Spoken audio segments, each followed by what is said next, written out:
Greetings, everybody. It is Friday evening, November 6th, 2015. Welcome to the Weekend Trader. I wanted to get this done tonight so I could carve out the next 2 days for some R&R. My first free weekend in quite some time, so I wanted to chat about a couple of things. Here tonight, we're going to talk about the Compound Effect book. Great book in just a few minutes. But before I did that, I wanted to talk about the continued reality of trading in this business. If I were to grade my trading really yesterday and today, I'd tell you it sucked. I pretty much broke even, and I've been looking at my charts over the past couple of minutes here, trying to get a handle on why that was. And I don't quite know whether it was just being off my game or what, but just to show that we are human. And there are approximately 230 trading days in the year, if you include a few weeks for vacation. And you're going to have days like this. I used to blog about these specifically, but my challenges today, really the last 2 days, 2 balanced days, 2 days where we had weakness in the morning, very little rotation until mid-morning, and then really not necessarily capitulation midday. Had a little bit of it today, but a lot of the patterns that I would play strongly, it was just a couple of days where they didn't show up for me, or they were there and I didn't take as advantage as I could have. So if you made money these 2 days, great, congratulations. Just a bit off my game these 2 days. It happens. I'd be flat out lying if I sat here and told you that I made money every day. I hope that I made that very clear in the book. I hope I made that very clear in the 7-year day-by-day earnings chart, which showed you some of my largest mistakes. But what we've got to remember is it's not just about one day, or 1 week or 1 month or 1 year or one trade sequence at the other end of the spectrum. It's about the accumulation of activity over a long period of time. So you got to suck these days up. Again, if you did well today, great. I think that's wonderful. I should have done well. One of the things I was positioned early on was long. Had the nice recovery off the employment news in the morning. I'm looking at my charts over here. And I played for a little bit more of an extension. I rode the 90 to 95-ish, 97 maybe it was, on the U.S. Open. Got that nicely, but then I positioned on a retracement back to about, I was at 93 or so, for an extension, looking for tick to turn positive, and never got that. So I had to stop out of that sequence. Actually turned a fairly good sequence off the bat to slightly negative, which I don't normally do. But it happened, but certainly I saved capital on the way down. Did not reverse because it was just happening a little bit too quickly. I was looking for a bit of an earlier rotation once it started breaking south back to the north, but really didn't get that. So not one of my favorite rhythms today. One of the things I did notice early on is that the tick was not cooperating at all. It was staying below zero. I was expecting a move above zero, but when that didn't happen and we broke that early range, it was taking all long positions off, and then the rest of the day was really spent more churning than anything else.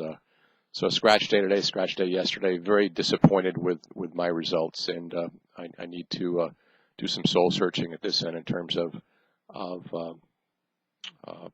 why that was and what I need to do to rectify that, whether it's adjusting to the patterns or whatnot. So anyway, that's that. I had a decent week. Well, not by my standards anyway, but for me, 10,000 is not a whole lot, and that's just the way it is. So I greet you with that fresh on my mind. Okay. I'll tell you, I've tweeted about this book a couple of times, The Compound Effect, written by Darren Hardy, right? Publisher of Success Magazine, and you'll see all these little post-it note page markers. There's probably about a dozen, maybe more in here, and it's about $10, folks. Go to Amazon, $10. It was copyrighted 2010. and just outstanding. Now, many of you who have followed me over the years know that my favorite trading book and one of my favorite life books is The Tao of Poker. Okay. Similarly, a very inexpensive book. It's a very easy read, and I've got more as much highlighted in this book than I do in any other book. And just some great stuff that you can do. And there's a lot of stuff in the blog on this and elsewhere. So, but I want to talk about this book because, I bought a couple of books recently. One was I think what's it called? The Magic of Thinking Big here. This is the one I couldn't find the other day. Okay. And I actually got about, I read the whole thing, but I started skimming it a little bit because I didn't quite get the bang, the ahas out of that one as I was getting out of this one. So I picked this one up and in a matter of a day and a half, finished it. It's about 160 pages or so, and you can get through it pretty quickly. So I wanted to take you through some of these takeaways, and as I always try to do, and as I often do at this end, is to certainly talk about the trading implications, but also life implications, and talk to you a little bit about how either I've done some of these in the past or I've been now triggered to doing more of these. And you don't normally see me with glasses, okay? It's not a vain thing, but I don't need glasses for my computer monitor. I do need glasses. They are blended bifocals here, right, to read. So I'm going to do that here. So it's a great book, and obviously the publisher of Success Magazine is in a place where he's got lots to say. He's worked alongside a lot of great people, found their success, found their secrets, and so this is a great compilation of that. And I'm going to take you through this as relatively quickly as I can, but I've got a lot of bookmarks. But please, I encourage you to go get it. It talks about complacency. If you go back to the early blog that we had, right, and I'm going to do that real quick here. There was a quote in the top corner of the blog. At least there used to be, and it's not there anymore. But it talked about complacency. Okay, boy, I wonder where that went. Anyway. And that's one of the things that Darren talks about in here. Says his truth is complacency has impacted all great empires, including but not limited to the Egyptians, Greeks, Romans, Spanish, Portuguese, French, and English. Why? Because nothing fails like success. Once dominant empires have failed for this reason, for this very reason, people get to a certain level of success and get too comfortable. Having experienced extended periods of prosperity, health, and wealth, we become complacent. We stop doing what we did to get us there. This is on page 18. And if we want to succeed, we need to recover our grandparents' work ethic, which, obviously they talk about that a little bit sooner.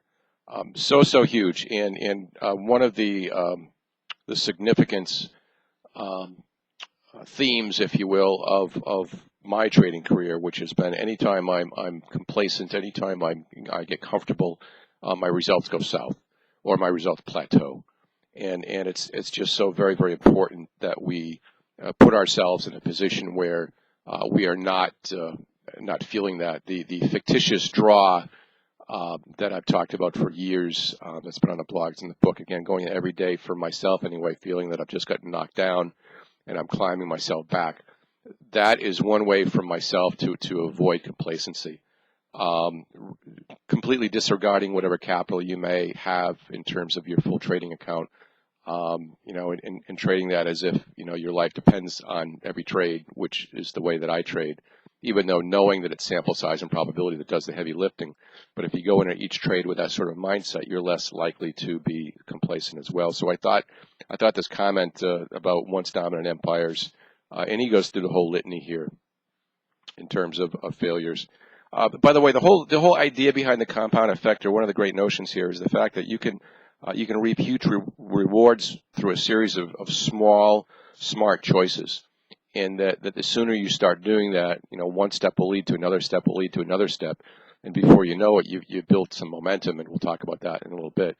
And the same thing can happen on the downside, where if you get into some bad habits, life or trading, then those habits can get you into a spiral to the downside. And it's amazing. Uses the example where if you were to double a penny every day, double the value by the end of the month. You're looking at boatloads of income. And again, this isn't necessarily all about money, but it's about life and the accumulation, the compounding effect. Of course, name of the book is where that comes from, and the power is so huge. Okay, so let's see what else I have marked here. It says your biggest challenge is not that you've intentionally been making bad choices. That would be easy to fix. Your biggest challenge is that you've been sleepwalking through your choices, and you need to become aware of them. You get caught up and lose 2 hours watching mindless TV.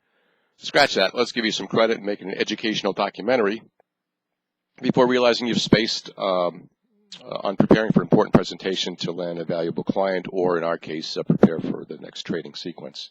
It's time to wake up and make empowering choices. I'm just going to flip through some of these pages. Talks about taking responsibility, owning 100%. Only when you're willing to take 100% responsibility for making the relationship work will it work, going back to a personal relationship. If I always took 100% personal relationship for everything I experienced, completely owning all of my choices and all the ways I responded to whatever happened to me, I held the power. Everything was up to me. I was responsible for everything I didn't do, or how I responded to what was done to me. Now, this is a great takeaway in a couple of areas. One is if you've ever experienced negativity in your life, if you have, one of the things that just drove me crazy this week, and I love that the guys that I trade alongside sometimes have talked about that a little bit, but this business of continually wanting to know what some other trader is doing. From an initial teaching mentoring perspective, that's important. That you see it's real, and you see you understand what the whys in terms of trying to model, if you will. But my goodness, you've got to get past that. One of the reasons I do not run an ongoing chat room is because I believe in self-sufficiency. I believe that people have to, as the book says here, own decisions 100%. It is so critical, because that's what's going to build muscle memory. If you're always relying on somebody else to make a call or to do something or to tell you what to do, then go buy a system or give that guy your money. Okay, that's not what this is about. It's about learning how to prime the pump and not just getting a bucket of water and asking someone to always get you that water. So I thought it was this really hit home for me in terms of taking 100% responsibility for everything that you do, the actions and the outcomes. Okay, talks about it's never too late to reap the benefits of the compound effect. They use the compounding example of starting an IRA or retirement fund at the age of 23 versus 41, and the significant difference that is achieved, that is realized. Let's see some other takeaways here.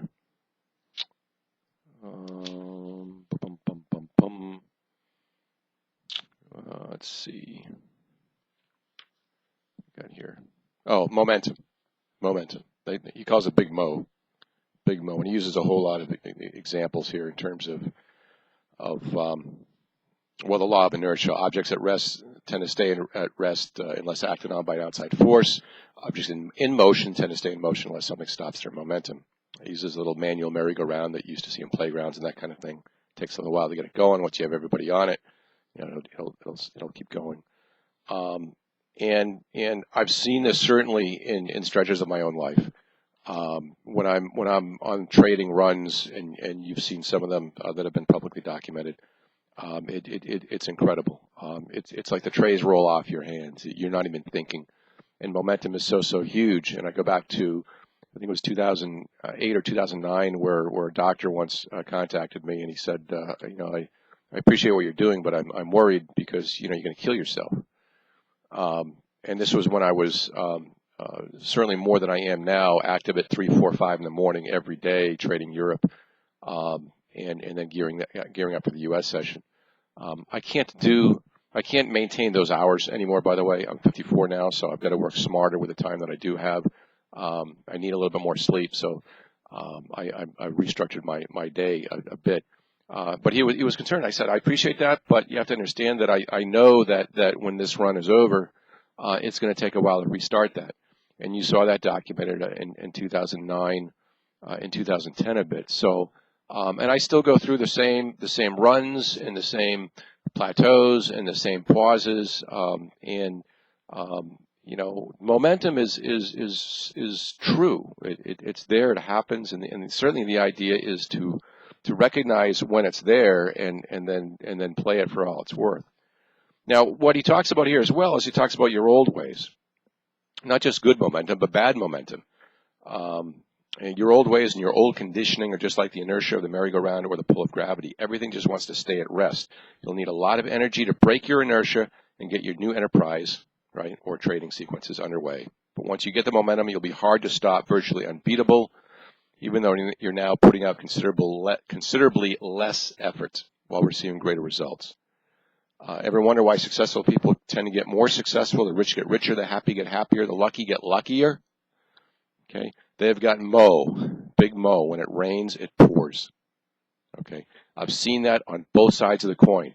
I've seen it where things are just uncanny, and then I've seen stretches where, you know, the phone rings at just the wrong time, or the doctor appointment's at just the wrong day, or you know, something happens in the family, or you take your attention away from the monitor during those one or two times over the course of the day when you had to be there. One of which happened to me today on that 1:30, 2 o'clock pop. I was positioning for the long. I saw it coming. I did have to move away. I did not have orders automatically in the system, and I missed out on about a 3.5 point move, which obviously you can tell is bugging me a little bit. But again, a little bit of for me, the 2-day, you know, spinning the wheels a little bit. Okay, that's all right. We need to get past this as quickly as we can. But you know, you can have momentum over a long period of time, short period of time. The key is, if it's not going your way, you know, address it quickly and get it going again. You know, maybe the merry-go-round is still spinning, but it's just spinning really, really slowly. Use that little bit of momentum to get it going again, rather than, you know, let it stop, get rusty, let the rain show up on it, and then it's going to take a while to get going. Okay. So great comment on that. Let's see what else we got here.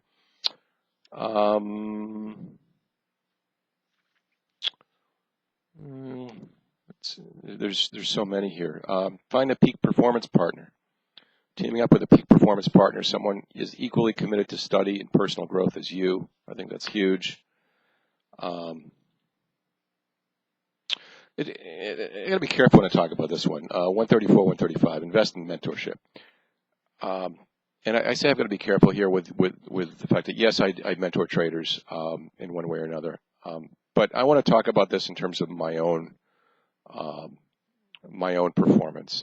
I need a mentor as well. I need, whether that's a paid mentor, whether that's someone that is just a dear friend of mine, you know, however that will be defined for each one of us. It is important. The most successful people, the truly top performers, are the ones willing to hire and pay for the best coaches and trainers there are. It pays to invest in your improved performance. And again, I'm going to be careful here because, yes, I have a business of mentoring. I've run one since 2000, but that's not what this is about. This is about myself reaching out. I spend a great deal of money on coaching, on mentoring, on education each year. It's part of my budget. It's part of my business budget. Spent some time with Jim Dalton this year. I spent some time with Robin Dane over the years. I've spent some time, and I continue to spend time with those that can view me objectively and may be able to see something that I'm not able to see for myself. And if I'm truly going to continue to be a performer in this industry, I need to continue to do that. I need to continue to invest in that. I need to have that third party watching me, looking at my trades, or listening to me talk from a business perspective, so that I can you know, maintain a certain level of performance. So, you know, he does also talk about giving back here. It says mentoring is your true legacy. You know, give back. It is the greatest inheritance you can give to others, and it should never end. It's why you get up every day, to teach and be taught. And again, it's that second part of that I want to focus on, the be taught part of it. You know, when you get this, certainly give back to the extent you can. But you've got to stay sharp, you know, unless you're just going to go coach and teach, and that's okay too. In my case, I'm a trader, and that's never going to end. I have a passion for this business, and you can see today it aggravates me to no end when I don't live up to my expectations in my capability. changing your view, changing your perspective, seeing the same kinds of people operating at the same level over and over. He knew he needed to find an elevated circle of associations in order to go where I wanted to go. And this talks about surrounding yourself with folks, ideally who are better than you. Again, it's certainly a great thing to teach and mentor. But if you are truly trying to improve, then you really got to look at surrounding yourself with people that are greater than you are from a performance perspective, and listen to them. Not necessarily, again, have them hold your hand during a trade, for ad infinitum, like I talked about earlier. But associate yourself with people that have achieved levels that you're trying to reach. Certainly emulate them, emulate their lifestyle, and then in doing so, you will be able to be self-sufficient over the course of your life, and then be in a position to give back to others. It's a great transition to make. But it's critically important that you be careful in who you associate with. Let's see what else here. There's one particular section I'm looking for. Extra effort, Chapter 6, acceleration. This gets back to the missing inches. Al Pacino in the movie clip that we've had on this site for quite some time. The extra effort. He talks about here. He said that the people that this one coach he was talking about had people on his team because of their ability to make that critical extra effort on each play. And it's the extra effort after you have done your best that is the difference maker. So it's not just the effort. It's not just a great effort. It's that effort afterward. Okay, and that's how you win. And that's why in the trading business, where it's once all the traders get frustrated, who are going for breakouts, who are early on retracements, or early on barfs, it's once those people who have put in a really good effort and are probably well intended, and once they get frustrated and once they have to throw it out, then and give up, then that's when the professional steps in, and that's when your probabilities are going to skyrocket. It's the same thing. It's talking about that extra effort that is beyond the good or great effort that others are putting in. So really key. It talks about when you hit that wall in your life, in your disciplines, your routines, rhythms, consistency, where you separate yourself from others and where you separate yourself from your old self is when you find a way to bust through that wall. Okay. The reps done after you hit your max, talking about physical exercise here, will multiply your results. The previous reps just got you there. The real growth happens with what you do after you're at the wall. And again, I look at my own trading career where I hit a wall, late 2000s, 09, 10, reached a certain dollar amount. It's well documented here. And then trying to push myself beyond that. And what have I done? I've set higher targets. I've looked at getting my size up to 300. And I'm still working through that process. One of these days, and again, I have to be real careful on how I do this with you folks. I will post some sequences where I do have the significant size. It's a process I'm still admittedly working through, and I have to be very careful on how I do that because I don't want I don't want people to think that it's been overnight. I don't want people to think it's been easy. I want you to hear the full story as I work toward that. I'm not quite there yet.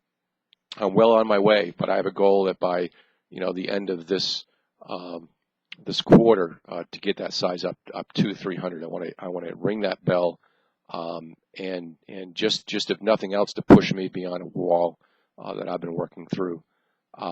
But again, I want to be careful. I want to be cautious, and I want to do that with the right intentions and so on and so forth. Talks about viewing yourself as your toughest competitor. We've talked a little bit about that here. Talks about Bob Schuler. I say no idea is worthwhile if it doesn't start with wow. Okay, set yourself some goals that are completely off the table. So the goals that people will never believe. Again, I've tried to do that in my life. I can always get better at it. Set some goals where people think there's no way in hell you'll do it. Okay, that's when the motivation starts often, and certainly has been the case at this end, and I'm still trying to work through that. Where can you do the unexpected? Find as many opportunities as you can for that wow, and the level and speed of your accomplishments will astonish you. Okay.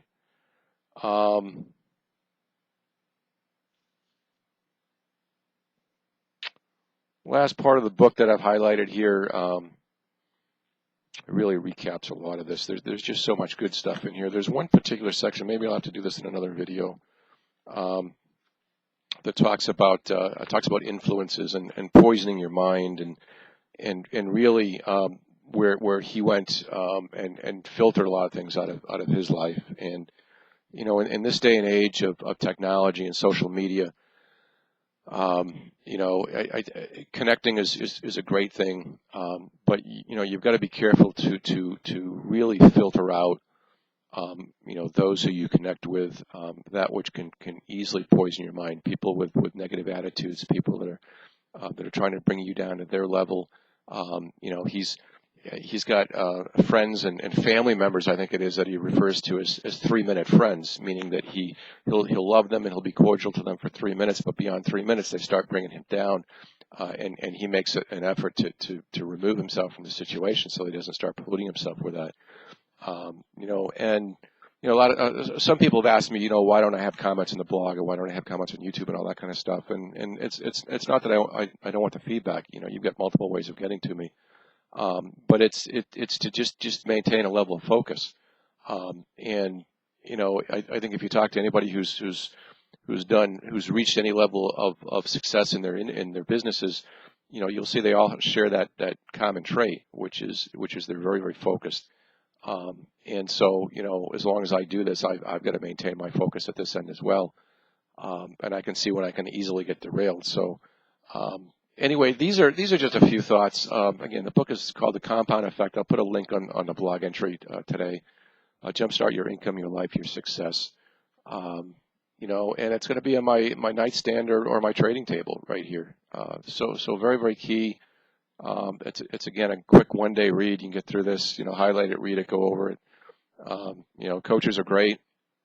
You know, this is the best $10 you ever invested. So that's what I have. Wrap it up for this weekend. Have a great weekend. I've got to work on my own skill set a little bit at this end. Sorry for the darkness here, but we are in daylight savings, or we're in standard time now. I don't have a studio light at this point here, so I hope you found that helpful. Comments always appreciated. Have a great weekend, and we'll catch you around on the other side. Thanks. Bye.